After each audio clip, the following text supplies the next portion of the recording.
नमस्कार साथियों, वेलकम आप सभी का आपके अपने YouTube चैनल लक्ष्य एजुकेशन पोर्टल में। तो कैसे आप सब, आशा और उम्मीद करता हूं आप सब ठीक होंगे और आपके पेपर वो भी अच्छे जा रहे होंगे। तो साथियों, जैसा कि आप सभी को पता है कि आज 23 दिसंबर को आपका राजनीति विज्ञान यानी कि अपना पॉलिटिकल साइंस का पेपर होने वाला है। तो जो माध्यमिक शिक्षा बोर्ड राजस्थान अजमेर ने अपना ब्लूप्रिंट जारी किया है और मॉडल प्रश्न पत्र, तो आज हम सैंपल पेपर है उसको देखेंगे और उसका सॉल्यूशन करेंगे। इसमें से भी आपको बहुत सारे क्वेश्चन है वो देखने को मिलेंगे और वीडियो को साथियों अंतिम तक देखना है। क्वेश्चन इसी में से 100% देखने को मिलेंगे। तो आप सभी को पता है कि पेपर को हल करने के लिए 3.25 घंटे का आपको समय दिया जाता है और पूरा पेपर आपको 80 नंबर का देखने को मिलता है। तो चलिए स्टार्ट करते हैं। और साथियों देखो, सबसे पहले आप सभी को पता है कि सेक्शन ए देखने को मिलता है। साथियों, जब भी आप अपनी कॉपी के अंदर लिखना तो सबसे पहले अपना खंड है वो जरूर लिख लेना, ताकि आपकी कॉपी अट्रैक्टिव और सुंदर दिखे, है ना। तो साथियों, पेपर स्टार्ट करने से पहले आपसे एक छोटी सी रिक्वेस्ट करना चाहूंगा कि आप चैनल पर नए हो तो चैनल को सब्सक्राइब कर लेना और इस वीडियो को लाइक कर देना। तो सबसे पहले आपको एमसीक्यू क्वेश्चन देखने को मिलेंगे। तो पहला प्रश्न देखो क्या कहता है साथियों कि सोवियत राजनीतिक प्रणाली किस विचारधारा पर आधारित थी। तो वो जगह में साथियों समाजवाद, ऑप्शन नंबर ए यहाँ पर राइट जवाब होगा। अगर अमेरिका राजनीतिक प्रणाली पूछे तो पूंजीवाद करना है ना, ऑप्शन नंबर बी यहाँ पर राइट जवाब होगा बाद में अमेरिका देखे तो। दूसरा क्वेश्चन क्या हो जाएगा कि इनमें से किसने खुले द्वार की नीति अपनाई थी। तो आप सभी को पता है कि चीन ने अपनाई थी। कब अपनाई थी? 1978 के अंदर, है ना। और किसने करी थी ये? देंग सियाओपिंग ने चलाई थी चीन के अंदर 1978 के अंदर। याद रखना, देखने को मिल सकता है। अगले की बात करें, तीसरा क्वेश्चन क्या है साथियों? तीसरा क्वेश्चन है कि हान नदी का चमत्कार किस देश से संबंधित है। तो वो हो जाएगा दक्षिण कोरिया, ऑप्शन नंबर ए यहाँ पर राइट जवाब करना है। अगले क्वेश्चन की बात करें, चौथा क्वेश्चन क्या कहता है कि आसियान भारत मुक्त व्यापार क्षेत्र व्यवस्था कब लागू की गई थी। तो वो की गई थी 2010 के अंदर, ऑप्शन नंबर बी यहाँ पर राइट जवाब करेंगे। अगले क्वेश्चन की बात करें, पांचवा क्वेश्चन कहता है कि गंगा नदी के पानी के में हिस्से के मसले पर भारत और बांग्लादेश के बीच किस संधि पर हस्ताक्षर हुए। तो वो जगह फरक्का संधि, और ये कब हुई थी? 1996 के अंदर हुई थी। ये भी ध्यान में रखेंगे। किसके बीच हुई थी? भारत और बांग्लादेश के बीच, है ना। सभी के सभी ध्यान में रखना है। नेक्स्ट क्वेश्चन की बात करें, अगला क्वेश्चन है छठा क्वेश्चन कि संयुक्त राष्ट्र की सुरक्षा परिषद में स्थायी सदस्यों की संख्या कितनी है। तो वो जगह में साथियों 5। अब याद कैसे रखोगे? नाम भी पूछ लेता है 2 नंबर के अंदर, 1 नंबर के अंदर, A B C F R. तो ए से अमेरिका, बी से ब्रिटेन, सी से चीन, एफ से फ्रांस, आर से रशिया। ऐसे आप सभी को याद रखना है, परीक्षा के अंदर देखने को मिलेंगे। अगले क्वेश्चन की बात करें, सातवां क्वेश्चन क्या कहता है कि सुरक्षा का बुनियादी अर्थ है। तो आप लिखोगे खतरे की आजादी, खतरे से आजादी, ऑप्शन नंबर बी यहाँ पर राइट जवाब करना है। अगले क्वेश्चन की बात करें, आठवां क्वेश्चन है कि पृथ्वी सम्मेलन किस वर्ष में आयोजित हुआ था। तो आप सभी को पता है 1992 के अंदर आयोजित हुआ था, ऑप्शन नंबर सी यहाँ पर राइट जवाब करना है। और ये कहाँ हुआ था? तो ब्राजील के अंदर हुआ था, रियो डी जेनेरियो शहर के अंदर हुआ था। ये भी ध्यान में रखना है।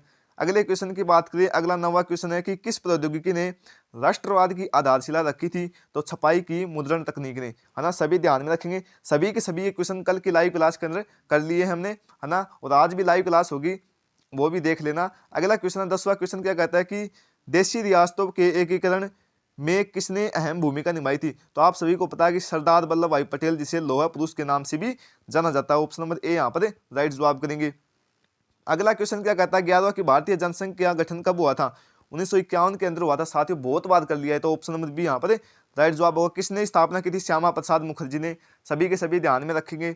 अगला नेक्स्ट क्वेश्चन क्या है कि ऑपरेशन फ्लड का संबंध है। तो किससे हो जाएगा? दूध उत्पादन से हो जाएगा। ऑप्शन नंबर ए यहाँ पर राइट जवाब करना है। अगला नेक्स्ट क्वेश्चन है कि भारत चीन युद्ध कब हुआ था। तो कब हुआ था भारत चीन युद्ध? 1962 के अंदर। भारत पाकिस्तान पूछे तो 1965 के अंदर। ये ध्यान में रखना है। नेक्स्ट क्वेश्चन की बात करें, अगला क्वेश्चन है कि भारतीय प्रधानमंत्री लाल बहादुर शास्त्री और पाकिस्तान के जनरल अयूब खान के मध्य 1966 में कौन सा समझौता हुआ था। तो आप सभी को पता ताशकंद समझौता हुआ था। और नाम जरूर याद रख लेना कि प्रधानमंत्री कौन थे? डॉक्टर लाल बहादुर शास्त्री और जनरल अयूब खान, है ना। 1966 के अंदर ताशकंद समझौता करते हैं। सभी के सभी ध्यान में रखेंगे। शिमला समझौता कब हुआ था? 3 जुलाई 1975 के अंदर हुआ था, है ना। ये ध्यान में रखना। कारगिल संघर्ष कब हुआ था? तो ये हुआ था मेरे साथी 1999 के अंदर। ध्यान में रखना है ना। अगले नेक्स्ट क्वेश्चन की बात करें, जय जवान जय किसान का नारा किसने दिया था। तो लाल बहादुर शास्त्री ने दिया था, भारत के दूसरे प्रधानमंत्री। और कब दिया था? 1965 के युद्ध के अंदर। सभी ध्यान में रखेंगे। अगला क्वेश्चन है, राम मनोहर लोहिया संस्थापक थे, तो किसके थे? मेन काइंड के हो जाएंगे। ऑप्शन नंबर ए यहाँ पर राइट जवाब करना है। अगला नेक्स्ट क्वेश्चन क्या कहता है साथियों कि मिजो नेशनल फ्रंट के संस्थापक हैं। तो कौन हो जाएगा? लाल डेंगा हो जाएगा। ऑप्शन नंबर ए यहाँ पर राइट जवाब करेंगे, लाल डेंगा के हैं। अगला नेक्स्ट क्वेश्चन क्या है साथियों कि भारत में गठबंधन की राजनीति का दौर शुभारंभ हुआ था, तो 1989 से हुआ था। ऑप्शन नंबर ए यहाँ पर राइट जवाब करना है। अगला नेक्स्ट क्वेश्चन क्या है साथियों कि रिक्त स्थान की पूर्ति कीजिए, है ना। तो पहला प्रश्न क्या पूछा है कि वर्ष 2007 में खालिस्तान दक्षेश का सदस्य बना, तो कौन बना था? अफगानिस्तान। अफगानिस्तान, ये सभी के सभी ध्यान में रखेंगे, है ना। और अगले नेक्स्ट क्वेश्चन की बात करें साथियों, 18वां दक्षेश सम्मेलन नेपाल में हुआ, खालिस्तान के अंदर क्या बोलोगे? काठमांडू। काठमांडू, ये ध्यान में रखना है। काठमांडू क्या है? नेपाल की राजधानी है। अगला क्वेश्चन है साथियों, सुरक्षा नीति का संबंध युद्ध की आशंका को रोकने से होता है, खालिस्तान कहा जाता है, अवरोध कहा जाता है। क्या कहा जाता है? अवरोध। साथियों एक लाइन के अंदर, वन लाइनर के अंदर भी देखने को मिल सकता है और दो के अंदर भी देखने को मिल सकता है, तो ध्यान में रखना ये क्वेश्चन अवरोध किसे कहते हैं। अगला नेक्स्ट क्वेश्चन क्या कहता है कि भारत ने वर्ष खालिस्तान में क्योटो प्रोटोकॉल पर हस्ताक्षर किए, तो क्या हो जाएगा? अगस्त 2002 कर देना। अगस्त 2002 कर देना, राइट जवाब हो जाएगा। अगला नेक्स्ट क्वेश्चन क्या साथियों कि भारत सरकार ने योजना आयोग के स्थान पर नई संस्था खालिस्तान की स्थापना की, नीति आयोग। नीति आयोग कब की थी? तो वो की थी मेरे साथियों 1 जनवरी 2015 ने की थी। 2015 के अंदर की थी। किसने की थी? भारत के प्रधानमंत्री नरेंद्र मोदी ने की थी, याद रखना। और नीति आयोग का अध्यक्ष कौन होता है? तो वो होता है प्रधानमंत्री, ये भी देखने को मिल सकता है। अगला क्वेश्चन क्या कहता है साथियों कि जम्मू और कश्मीर पुनर्गठन अधिनियम वर्ष में बना था, तो कब बना था? 2019 करना है आप सभी को। क्या करोगे? 2019 करना है। अगले क्वेश्चन की बात करें, यहाँ पर देखो खालिस्तान और एमसीक्यू टाइप क्वेश्चन है वो समाप्त होते हैं, अब देखने को मिलते हैं वन लाइनर क्वेश्चन। तो देखो पहला क्वेश्चन क्या पूछा है, और एक पंक्ति के अंदर या आपको एक शब्द के अंदर उत्तर देना होगा। तो देखो पूछा है कि बाल्टिक गणराज्य कौन कौन से होते हैं, तो एक तो हो जाएगा एस्टोलिया, दूसरा हो जाएगा लताविया, है ना, तीसरा हो जाएगा लिथुआनिया। ये याद रखना, कल की क्लास में सभी के सभी क्वेश्चन किए थे हमने। दूसरा क्वेश्चन है कि सार्क का पूरा नाम लिखिए, तो सार्क का पूरा नाम क्या साथियों? दक्षिण एशियाई क्षेत्रीय सहयोग संगठन, है ना। इंग्लिश के अंदर बात करें तो हो जाएगा south Asian association for regional cooperation. ध्यान में रखना साथियों, और इसकी स्थापना कब हुई थी? 1985 के अंदर हुई थी। कितने देश हैं? 8 देश शामिल हैं। अंतिम देश अफगानिस्तान हो जाएगा। अगला नेक्स्ट क्वेश्चन है कि शरणार्थी से आप क्या समझते हैं? तो शरणार्थी क्या होते हैं? वे लोग जो उत्पीड़न, युद्ध की या हिंसा के कारण मजबूर हो जाते हैं और अपने देश को छोड़कर चले जाते हैं, उसे हम बोलते हैं शरणार्थी। और मेरे साथियों एक और अंतिम इंपॉर्टेंट पॉइंट है कि आप्रवासी किसे बोलते हैं? कि वह व्यक्ति जो अपने बेहतर सुख सुविधाओं के रोजगार के अवसर के लिए दूसरे देश में जाता है ना, तो उसे हम बोलते हैं आप्रवासी। ये ध्यान में रखना, शरणार्थी की जगह आप्रवासी भी देखने को मिल सकता है, बोर्ड परीक्षा के अंदर भी मिल सकता है ना, तो ध्यान में रखेंगे। अगला है कि भारत में पावन पवन वन प्रांतर का अर्थ है, तो क्या लिखोगे?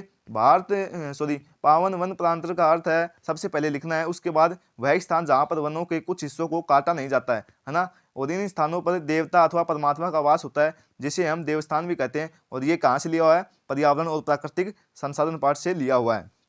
अगला साथियों, मैकडोनाल्डीकरण से आप क्या समझते हैं? तो ऐसी घटना जब समाज में उसके संसाधनों और उसके संगठन के फास्ट फूड में पाई जाने वाली विशेषताओं को हम क्या बोलते हैं? मैकडोनाल्डीकरण कहते हैं। और ये कहाँ से लिया हुआ है? वैश्वीकरण पाठ से लिया हुआ है। अगला नेक्स्ट क्वेश्चन साथियों, पहली पंचवर्षीय योजना पर किस पर बल दिया गया था? तो वो दिया गया था मेरे साथियों कृषि के ऊपर। किस पर दिया गया था? कृषि के ऊपर। कई बार देखने को मिला है कि प्रथम पंचवर्षीय योजना का कार्यकाल पूछता है, तो क्या लिखोगे? 1951 से लेकर 56 तक हो जाएगा। दूसरी बात, इसके योजनाकार कौन थे? तो KN राज लिखोगे, है ना। अब दूसरी की बात कर लेते हैं, दूसरी के योजनाकार कौन थे? तो वो जगह PC महालनोबिस। याद रखना, PC मतलब कंप्यूटर, महल कितने हैं? और 9 और 20, ऐसे आपको ध्यान में रखना है ना। दूसरी के अंदर किस पर बल दिया गया था? उद्योगों पर बल दिया गया था, कि वो कहने लगे कि भाई कृषि के ऊपर ज्यादा जोर है, वो दे लिया, अब उद्योगों पर भी कुछ नई टेक्निक है वो भी लानी चाहिए। तो ऐसे आप सभी को ध्यान में रखना है। अगला साथियों, इंडियन नेशनल आर्मी का गठन किसने किया था? सुभाष चंद्र बोस ने। सुभाष चंद्र बोस ने, याद रखना सभी को। अगला क्वेश्चन क्या है साथियों कि 1967 के चौथे आम चुनाव में परिणाम में राजनीतिक भूकंप की संज्ञा वो क्यों दी गई थी? तो क्यों दी गई थी मेरे साथियों? वो इसलिए दी गई थी क्योंकि इस आम चुनाव में कांग्रेस पार्टी है वो कितने राज्यों में, 9 से अधिक राज्यों के अंदर अपना बहुमत है वो खो दिया था, और यहाँ से गठबंधन की सरकार वो बनना शुरू हो गई थी, इसीलिए इसे राजनीतिक भूकंप की संज्ञा है वो दी जाती है। नेक्स्ट क्वेश्चन क्या साथियों, आंसू की कोई दो मांगे बताइए। तो सबसे पहले आप लिखोगे आंसू का पूरा नाम, तो क्या लिखोगे? ऑल असम स्टूडेंट यूनियन, ये लिखना है। और इसकी दो मांगे कौन कौन सी थी? तो एक मांगे तो थी कि असम गण है उसकी प्रतिशत की मांग करना, दूसरी की अवैध जो विदेशी लोग रह रहे थे असम के अंदर, उनकी पहचान करके उसका मतदाता सूची से उसका नाम है वो हटा देना। ये प्रमुख 2 आंसू की मांगे थी। एक है साथियों राजग का पूरा गठबंधन का पूरा नाम लिखो, तो राजग का राष्ट्रीय जनतांत्रिक गठबंधन, और ये किसका है, ये है बीजेपी का। किसका है, बीजेपी का। दूसरा है मेरे साथियों सप्रगय, इसकी जगह आपको सप्रगय भी देखने को मिल सकता है, तो क्या लिखोगे, संयुक्त प्रगतिशील गठबंधन, याद रखना, जो कि कांग्रेस का है। किसका है, कांग्रेस का है। नेक्स्ट क्वेश्चन की बात करें, अगला क्वेश्चन क्या है कि भारत के किन्हीं 2 क्षेत्रीय दलों के नाम बताइए। तो क्षेत्रीय दल पूछता है तो क्या लिख सकते हो आप, एक तो लिख सकते हो तमिलनाडु का द्रविड़ मुनेत्र कसगम, दूसरा लिख सकते हो आप राष्ट्रीय जनता दल या बहुमत समाज पार्टी, ये भी आप लिख सकते हैं। ये क्षेत्रीय दलों के अंदर ही आते हैं। और अगर इसकी जगह आपको देखने को मिल जाए कि राष्ट्रीय दलों के नाम लिखो,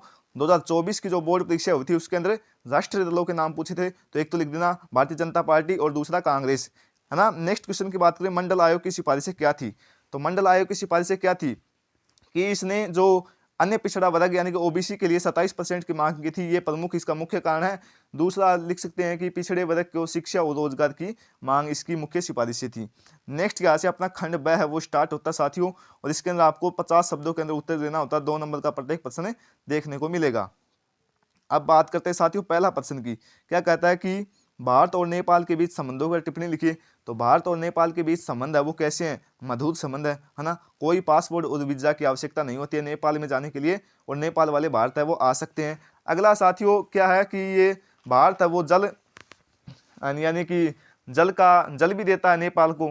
दूसरी बात, बिजली का भी सहयोग करता है ना। और नेपाल का सबसे बड़ा व्यापारी देश कौन सा हो जाएगा, भारत हो जाएगा। तो ऐसे आपको बनाकर लिख देने 3-4 पॉइंट। मैं कहता हूँ 3-4 पॉइंटों के अंदर उत्तर देना है इस तरीके से, है ना। ये नहीं कि आप रामायण लिख दोगे, ऐसा नहीं करना है।